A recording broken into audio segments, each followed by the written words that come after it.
The 2014 Sydney-Hobart winner was Roger Hickman, Wild Rose. Roger, what's happened since the last time we met after the race? Well, Jeff, very, very little. Very little. We've been off doing a dragon regatta, and we went and did the Etchels up in Mooloolaba, which is just wonderful and exciting.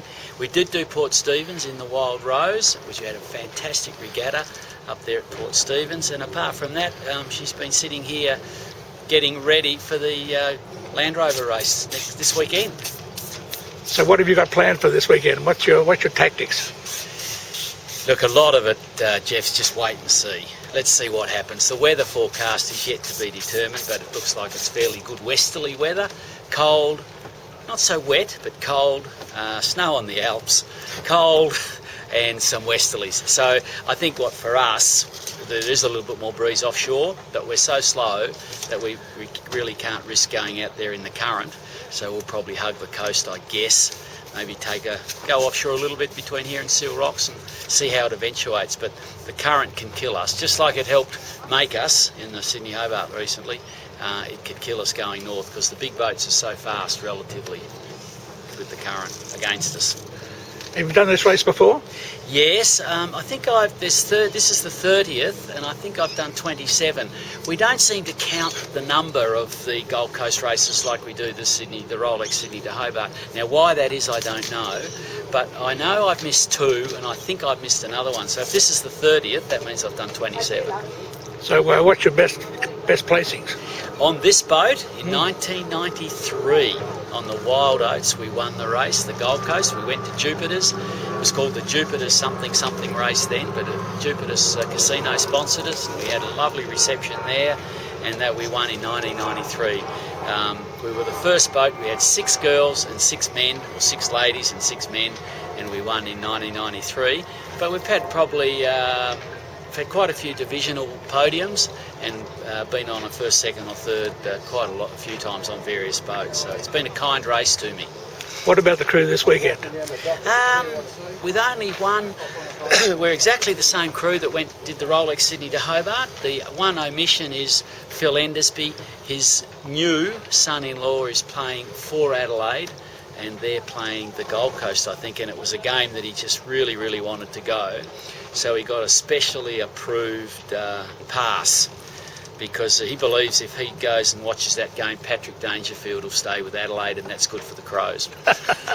So apart from that, it's exactly the same crew. It's very convoluted there, Roger. Oh, but it is. Crewing, finding crew, maintaining crew, getting the right crew, happy crew, balanced crew, talent. It is the biggest job by far. And your compatriot here, Sam, are you racing on the boat this weekend? Yeah. What position will you be in? Well, Sam joined us a season. She did all the lead up to the Rolex Sydney to Hobart. Her dad's been sailing with us for about 15 years. I've done the last 14 trips to Hobart and 14 seasons with Scotty. And so Sam, as soon as she was old enough to do the Rolex Sydney Hobart, she did that.